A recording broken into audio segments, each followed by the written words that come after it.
देखिए हम लोग के सामने एक क्वेश्चन है कि एक व्यक्ति की वार्षिक आय में 1.2 लाख रुपए की वृद्धि होती है, परंतु आय पर लगने वाला टैक्स कर 12% से 10% हो जाता है। मतलब पहले अगर टैक्स 12% लगता था इनकम पे, अब आपका 10% लग रहा है।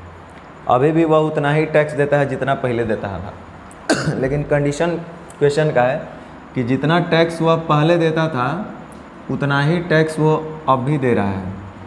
यही इस क्वेश्चन का सबसे आसान बात बोल दिया है कि टैक्स जो है जितना वो पहले इनकम पे अपना देता था उतना ही अभी भी दे रहा है। ये अलग बात है कि उसका इनकम बढ़ गया है, रेट ऑफ इंटरेस्ट पहले के अपेक्षा 12% से 10% हो गया है, तो टैक्स जो है पहले के अपेक्षा अभी भी सेम ही है। पहले टैक्स के बारे में हम समझ लेते हैं। मान लीजिए कि आपका जो इनकम है, आपका जो आय है वो सपोज़ 1000 रुपया है। आपका इनकम जो है वो 1000 रुपया है और जो इनकम का टैक्स रेट है, जो टैक्स रेट है मान लीजिए कि 12% है। तो हम आपसे पूछेंगे कि ये बताइए आप टैक्स कितना देते हैं, तो आप क्या बताइएगा भाई, टैक्स कैसे निकलेगा? टैक्स जो दीजिएगा वो इनकम पर दीजिएगा, इनकम का 12%, यानी इनकम है कितना 1000 रुपया और उसका 12% आप टैक्स दे रहे हैं, इसका 12% आप टैक्स दीजिएगा। तो जब इसका 12% हम लोग हल करेंगे तो 120 रुपया, यानी कि जो आप टैक्स दे रहे हैं 120 रुपया दे रहे हैं। उसी तरीके से मान लीजिए आपका इनकम 1500 रुपया होता और आपका रेट ऑफ टैक्स इंटरेस्ट जो है वो 12% है। टैक्स का रेट जो इंटरेस्ट है रेट है वो 12% है, टैक्स का जो रेट है वो 12% है। तो हमसे पूछे कितना आप टैक्स दे रहे हैं, तो देखिए टैक्स तो दे रहे हैं तो वो इनकम पे हम लोग दे रहे हैं, तो इनकम है हमारा कितना 1500 और उस पर जो हम दे रहे हैं 12% टैक्स दे रहे हैं। तो 1500 का जब हम लोग 12% हल करेंगे तो ये हमारा टैक्स की राशि निकल जाएगा 15 12 180, यानी 180 रुपया, ये हमारा टैक्स निकला। तो इस तरह से हम लोग टैक्स निकाल सकते हैं, यानी इनकम का ही जो टैक्स परसेंट होता है वो अगर हम लोग हल करेंगे तो हमको टैक्स की राशि मिलेगा। मान लीजिए ये 1500 रुपया है, 1500 रुपया के बदले आपके पास मान लीजिए इनकम ए रुपया होता और ये 12% होता, तो हम ए का जब 12% हल करते हैं, माने इनकम का 12%, तो हमको जो मिलेगा हल करके वो क्या मिलेगा, टैक्स मिलेगा।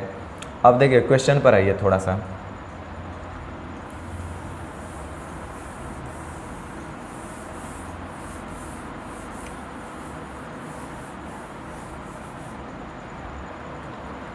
लिखा है कि एक व्यक्ति की वार्षिक आय में 1.2 लाख रुपए की वृद्धि हो जाती है। वृद्धि होने का मतलब है कि पहले की अपेक्षा अब उसका इनकम 1.2 लाख रुपया बढ़ जाता है।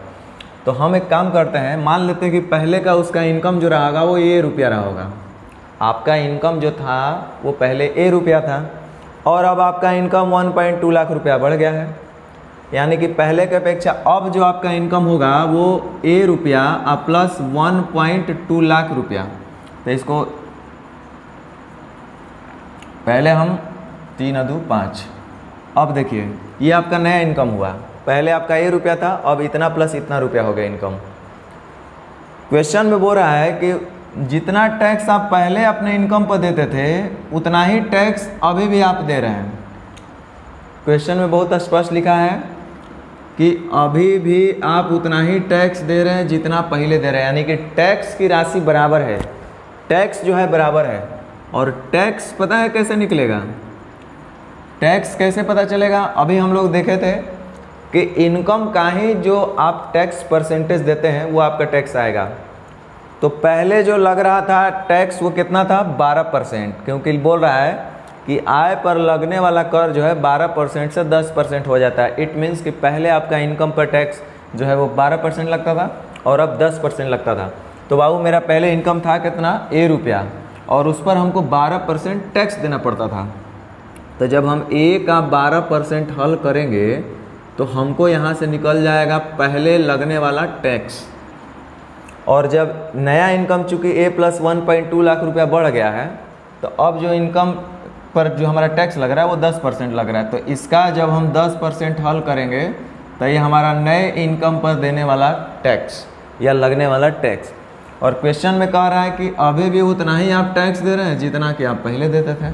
इसका मतलब दोनों स्थिति में टैक्स जो हमारा लग रहा है वो बराबर लग रहा है। ये ऐसा क्वेश्चन बोल रहा है, हम नहीं बोल रहे हैं कि टैक्स जो है सेम है।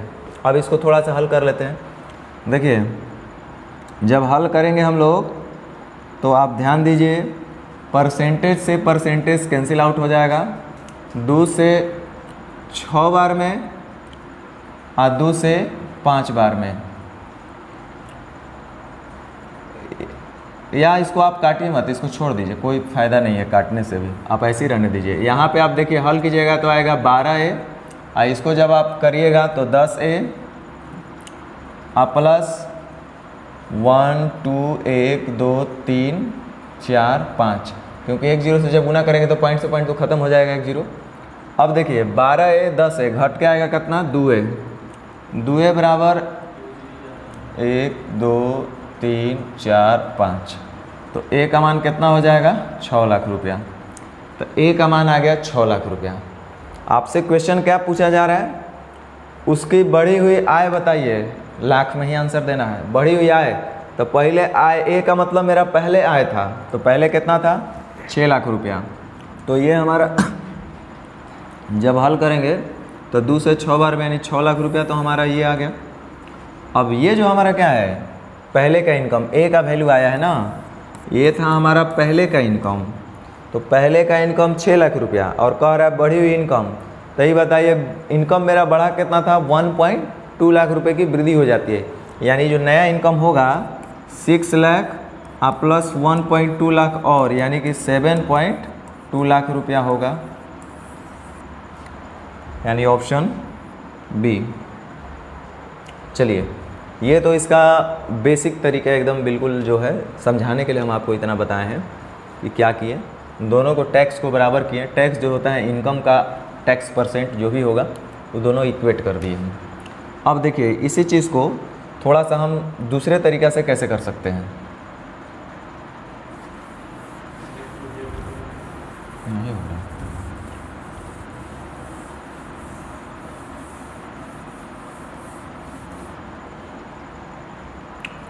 तरीका नंबर दूसरा, वो समझने के लिए था एग्ज़ाम में कैसे करना, एग्ज़ाम वाला तरीका हम लोग सीखते हैं। चूँकि हमको पता है कि टैक्स दोनों स्थिति में बराबर है और टैक्स डिपेंड करता है इनकम का टैक्स परसेंट। तो मान लेते बाबू पहले मेरा इनकम था A रुपया और हम टैक्स कितना देते थे, 12%। तो इनकम था A रुपया और उसका 12%, तो जब इसको हम हल करेंगे तो ये हमारा टैक्स से तो मिलेगा। और अब नया इनकम जो है बोल रहा है कि 1.2 लाख रुपया बढ़ जाता है, बढ़ने के बाद भी तो कुछ हुआ होगा ना नया इनकम। हम मान लेते हैं कि वृद्धि के बाद मतलब 1.2 लाख जब बढ़ जाएगा तो उसके बाद मेरा जो नया इनकम है वो 20 रुपया हो गया। तो ये जो नया इनकम हुआ है उस पर हमको टैक्स कितना देना पड़ रहा है, 10%। तो नया इनकम का 10%, जब इनकम का 10% जब इसको हम हल करेंगे तो ये भी हमसे टैक्स से मिलेगा अकॉर्डिंग टू द क्वेश्चन, कि अभी भी वह उतना ही टैक्स देता है जितना पहले देता था। इट मीन्स कि दोनों स्थिति में टैक्स जो है वो बराबर है। तो हम यहाँ से A और B का अनुपात निकाल सकते हैं। A और B का मतलब हमारा इनकम का अनुपात। तो देखिए परसेंट से परसेंट कैंसिल आउट, 2 से 5 और 2 से 6, 6A तो 6B हो जाएगा, 5B तो 5A हो जाएगा, यानी A और B 5:6, अर्थात हमारे इनकम का रेशियो आ गया 5:6। क्वेश्चन में बोल रहा है कि इनकम में जो है 1.2 लाख रुपए की वृद्धि हुआ है और यहाँ देखिए इनकम था 5 हो गया 6, तो बढ़ा होगा 1। तो अंतर का तुलनांतर से जो पूछेगा उसका गुना, यानी अनुपात 1 बराबर इतना है। तो पूछ रहा है कि बढ़ी हुई आय कितना है, तो बढ़ी हुई आय का मतलब अनुपात 6 का वैल्यू निकालना है। 12 छक 72 यानी कि 7.2 लाख रुपया, ये भी हम लोग कर सकते हैं। चलिए जिनको और थोड़ा सा अगर दिमाग को अपना एक्सरसाइज करवाना है तो ऐसे भी सोच सकते हैं इसको। तरीका नंबर तीसरा, क्वेश्चन में बोल रहा है कि टैक्स समान है, टैक्स बराबर है, और जब कभी भी ये बात बोलता है बराबर है समान है तो हमेशा मेरे दिमाग में आता है 1:1 है। इसका मतलब कि जितना टैक्स पहले देता था उतना ही टैक्स अब भी देता होगा, अर्थात टैक्स का जो रेशियो होगा वो 1:1 होगा। ये टैक्स है, पहले टैक्स 1 यूनिट तो अब भी टैक्स 1 यूनिट, पहले टैक्स 1 रुपया तो अभी भी टैक्स 1 रुपया, ये कहने का मतलब है। अब देखिए हमको टैक्स का रेशियो नहीं चाहिए, हमको इनकम का रेशियो चाहिए क्योंकि इनकम से रिलेटेड इन्फॉर्मेशन क्वेश्चन में दिया हुआ है और उसी के बारे में पूछा भी जा रहा है। तो देखिए इनकम का रेशियो कैसे निकलेंगे। पहले हम टैक्स देते थे कितना, 1 रुपया, और आपको पता है, वाह बहुत बढ़िया, चलो चलो, और आपको पता है टैक्स पहले हम कितना दे रहे हैं, 12%। 12% टैक्स का मतलब हुआ कि जब इनकम मेरा 100 रुपया होगा तो 12 रुपया उसमें टैक्स देना पड़ जाएगा। तो टैक्स का तुलना टैक्स से इनकम निकालना है तो 100 से गुना। उसी तरीके से अब जो टैक्स दे रहे हैं वो 10%। 10% टैक्स का मतलब हुआ जब इनकम मेरा इस बार 100 रुपया रहा होगा तो हम टैक्स देंगे 10 रुपया। तो टैक्स का तुलना टैक्स से इनकम निकालना है तो 100 से गुना।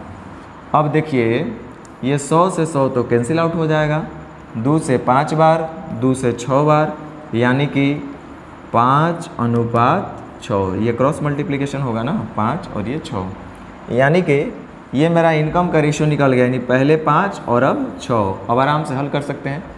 इनकम में वृद्धि दिया है 1.2 लाख रुपया का, यहाँ देखिए 5 से हो गया 6, कितना बढ़ा, 1। पूछ रहा है कि नया इनकम बताइए, यानी कैसे गुना, 6 से, यानी कि 7.2 लाख रुपीस। उम्मीद करते हैं कि आपको समझ में आया होगा। तीनों तरीका आपको बताया है, कोई तो एक तरीका आपको पहले समझिएगा। जो पहला बेसिक तरीका था वो आपको समझने के लिए दिया गया। एग्जामिनेशन में आपको तरीका नंबर 2 या तरीका नंबर 3 को अप्लाई करना है। ठीक है, थैंक यू।